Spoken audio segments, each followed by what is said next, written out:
Her mother told me, "You're not ambitious enough for our daughter," the day she left. So I built a company out of my garage. Last week, her dad asked me for a job. Hey viewers, before we move on to the video, please make sure to subscribe to the channel and hit the like button if you want to see more stories like this. Thanks. The first crack in the foundation of my relationship with Qley wasn't a crack at all. It was a sledgehammer, wielded with surgical precision by her mother, Diane, over seared scallops and a bottle of Sauvignon Blanc that cost more than my weekly grocery bill. "Julian's father tells me he's already a vice president at the firm," Diane said, her voice carrying across the table like a royal proclamation. She wasn't looking at me, but the words were meant for my skin. So impressive for his age. Some people just have that drive. I shifted in my chair. The crisp linen shirt Qley had insisted I were suddenly feeling like a straitjacket. Across from me, Qley offered a tight, sympathetic smile that didn't reach her eyes. Next to her, her father, Robert, studied his wine glass as if it contained the secrets of the universe. "It's all about vision, Diane," Julian replied, flashing a set of perfectly bleached teeth. He was sitting at the adjacent table with his own parents, but the two tables might as well have been merged. This was a staged play, and I was the unscripted understudy. You have to see the board 5 moves ahead. My father taught me that. And such a quick learner, Diane purred, finally cutting her eyes toward me. "Don't you think, Mark?" I took a sip of water. "Seems like he's on a fast track." "The only track," Diane corrected softly.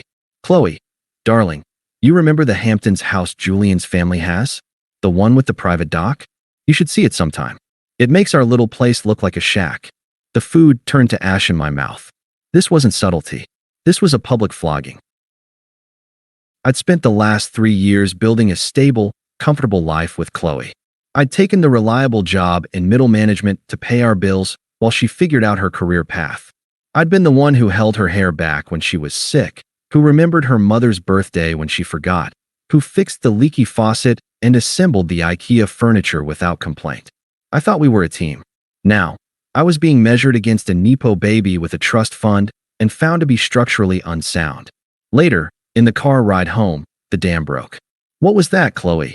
I asked, my knuckles white on the steering wheel. "What was what?"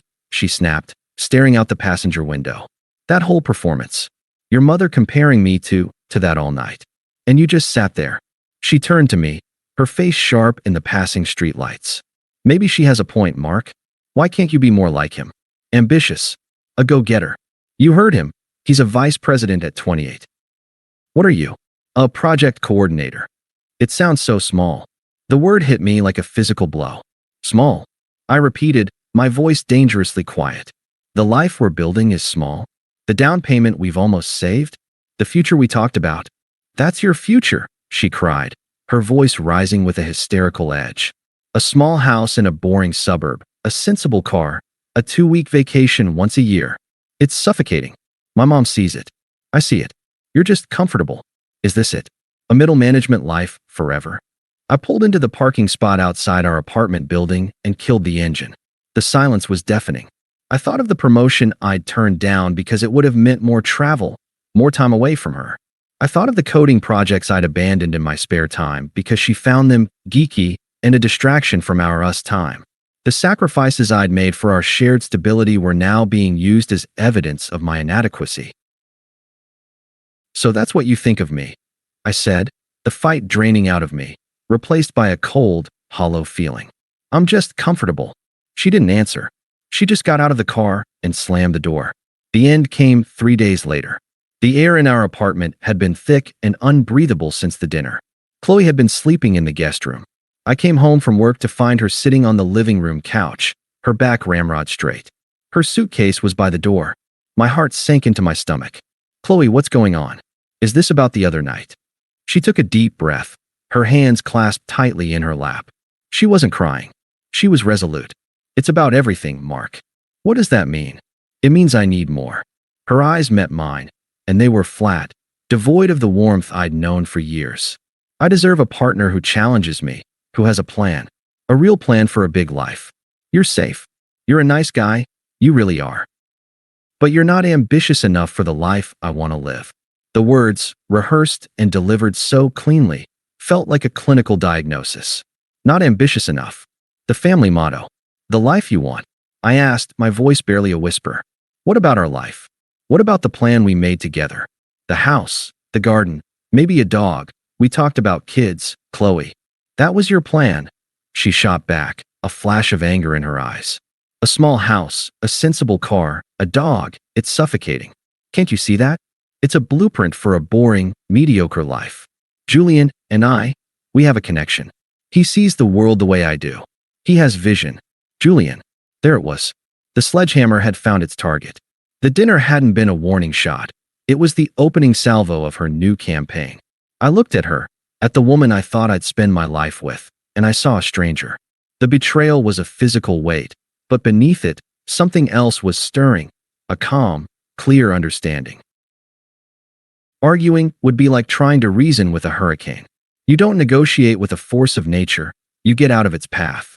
Okay, I said, my voice unnervingly steady. I see. So that's it. Her eyes widened slightly.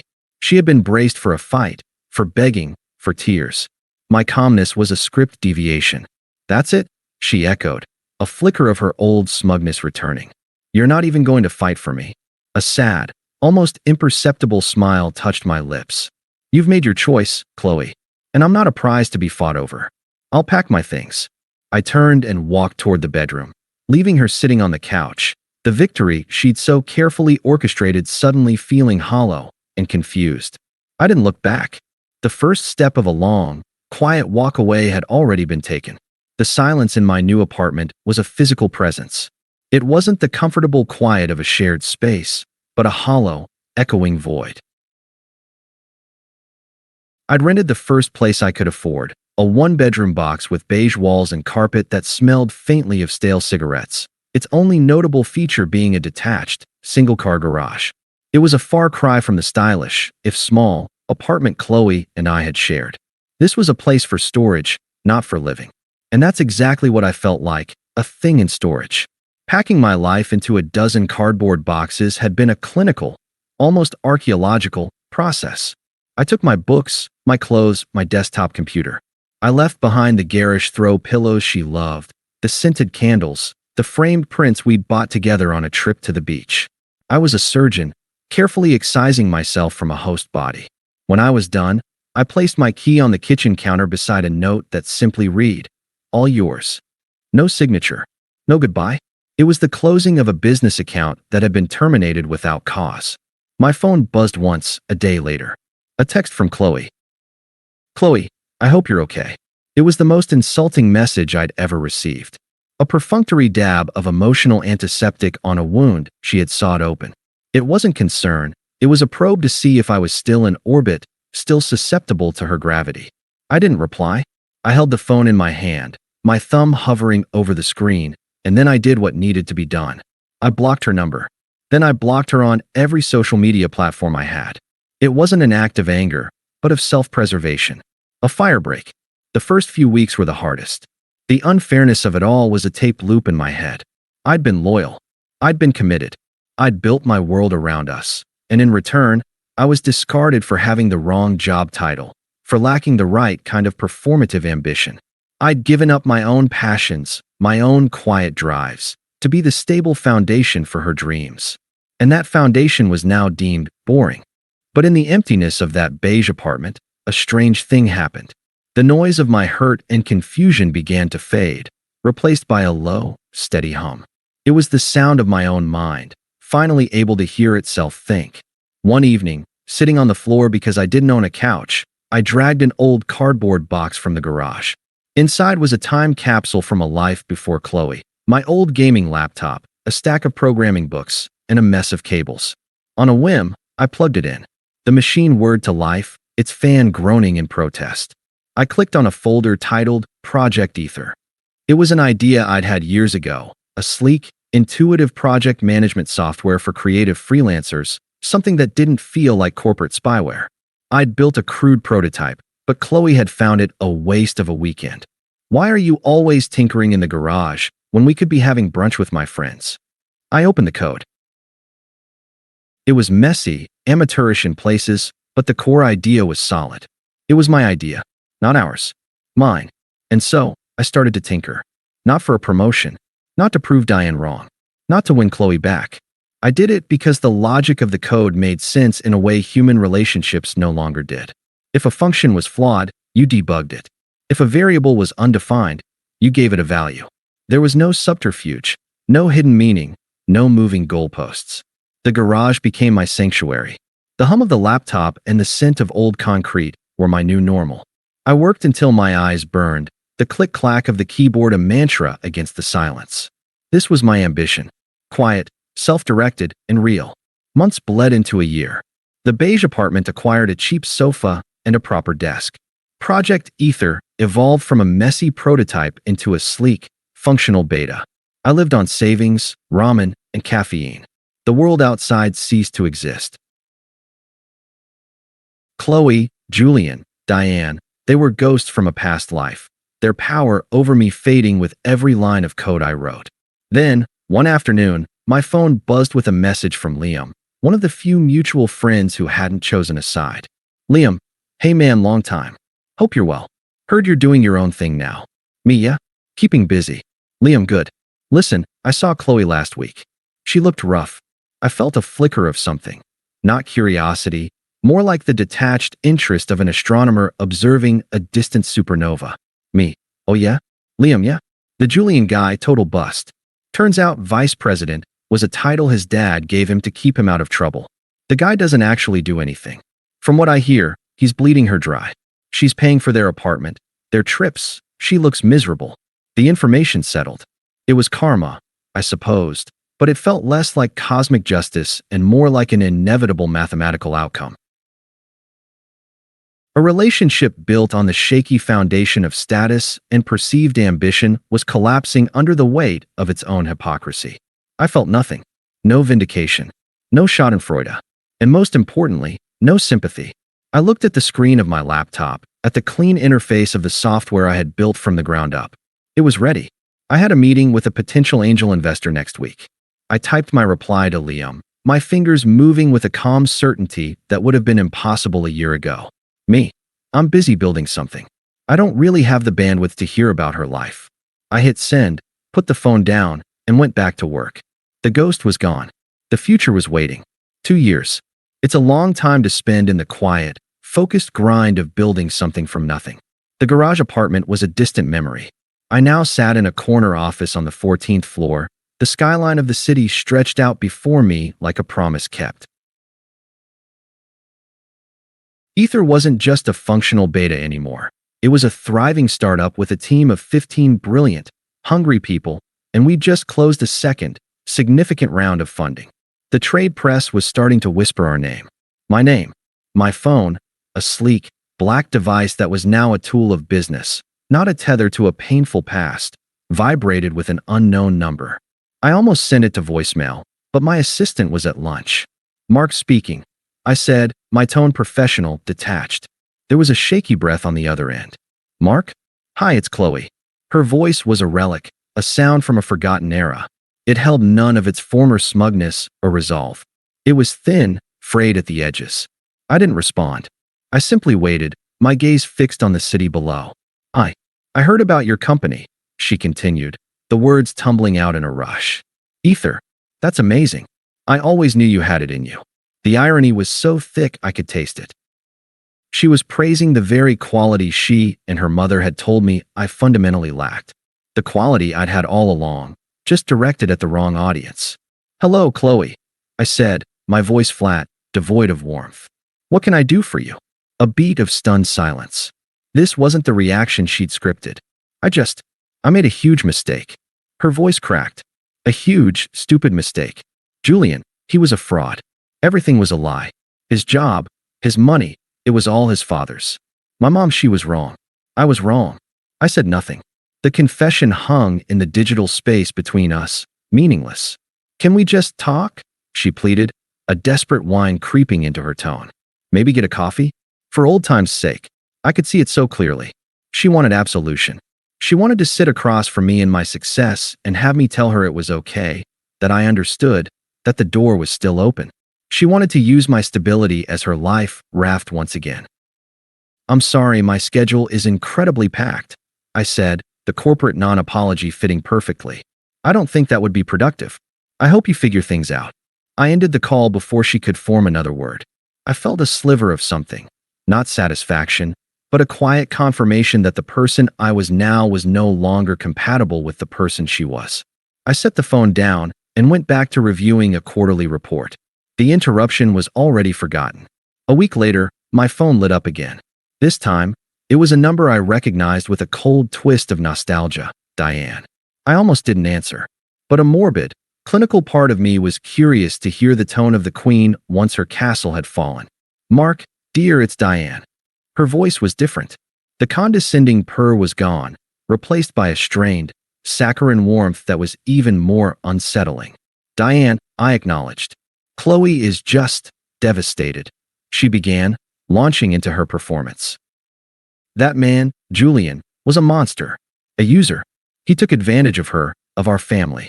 You were always so good to her, Mark. A real man, solid. Don't you think you could find it in your heart to just talk to her? She's your history. That has to count for something. I felt a cold smile touch my lips. The audacity was breathtaking. The same woman who had publicly flayed me for my lack of ambition was now appealing to my heart, to my history, because the ambitious alternative had failed. Diane, that chapter of my life is closed, I said, my voice calm and utterly final. My heart isn't involved in this matter anymore. The facade shattered.